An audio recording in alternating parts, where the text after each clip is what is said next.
welcome to part 2 of Billet Proof Designs Builder's Battery Box Assembly Instructions.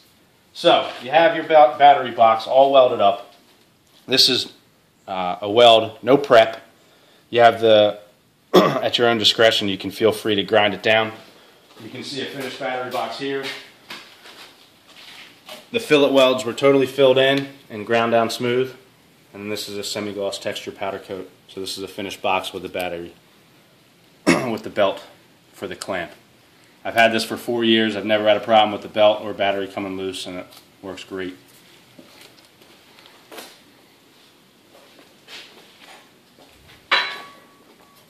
So with your builder's clamp kit, here's everything you'll have. You'll have the flat pattern of your battery box, the top clamp that secures the battery in, 2 5/16" coupling nuts, and these are the clamps that go through the top clamp and into the coupling nuts to secure your battery.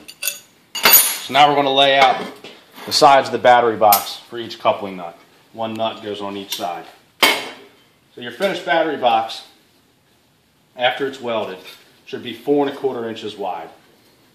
Half of that, to get our center mark, is 2 1/8 inches. Put a center line mark there. I like to hold these, the top of the coupling nuts, down about 1/2 inch. Put a mark at 1/2 inch. Now we have a good reference point for our coupling. Place flat side down of the hex nut at the 1/2 inch and center line mark, and then secure with some sort of clamp, C-clamp, can't twist, vice grips, what have you. Now I like to thread one of the studs that comes in your kit into the battery box to use as a gauge to check for square. And you can see that's canted a little bit, so we can rotate that to get that coupling nut perfectly straight. Once you have everything straight, before you weld, take out the stud. If you happen to put in too much heat, don't ask me how I know this, you have the tendency to weld in the threads. Don't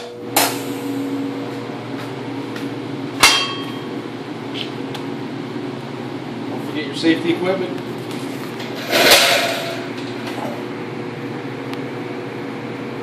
Because everybody knows safety first.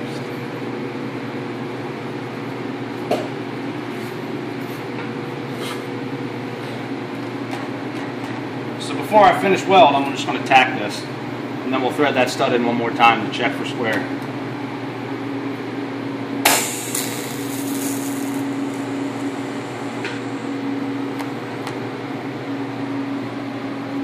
So now you have a tack.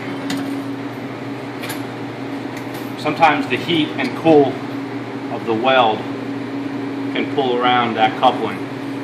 So you can thread it in one more time, check for square. Looks good. Tack the other side and finish weld. See you in the next video. Thanks for watching.